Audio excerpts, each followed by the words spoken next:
Ai magazzini Ligabue di Venezia, in occasione del Salone Europeo della Cultura, è stato presentato il progetto Veneto Valore Artigiano, di cui Vicenza ha fatto da capofila.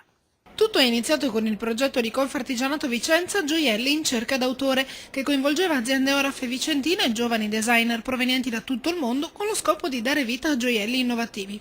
Il progetto poi si è sviluppato con l'iniziativa Souvenir d'Italie sul gioiello ricordo, ideato da Fiera di Vicenza e con il Politecnico di Milano, con la partecipazione degli orafi di Confartigianato e CNA, i cui frutti rimarranno esposti al pubblico fino al 20 gennaio a V-Art, il centro espositivo dell'artigianato artistico in Contra del Monte a Vicenza. Il grande successo di queste iniziative, volte a fondere freschezza creativa di giovani designer e saper fare, ha attirato anche l'attenzione delle istituzioni, il Comune di Vicenza in primis e anche della Regione Veneto, che nella persona dell'assessore all'economia Maria Luisa Coppola ha appoggiato quello che ha preso il nome di Valore Artigiano.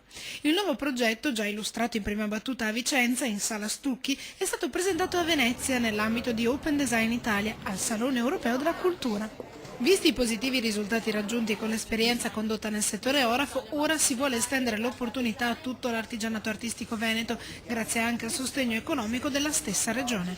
Non è un'esperienza nuova, è un'esperienza straordinaria. Sta dando dei risultati veramente importanti. Noi come Regione Veneto abbiamo appunto appoggiato e prossimamente insieme approfondiremo questo progetto avendone prima visto in concreto i risultati e anche le ottime opportunità ovviamente di commercio, perché è del tutto evidente che poi di economia si parla e non di filosofia.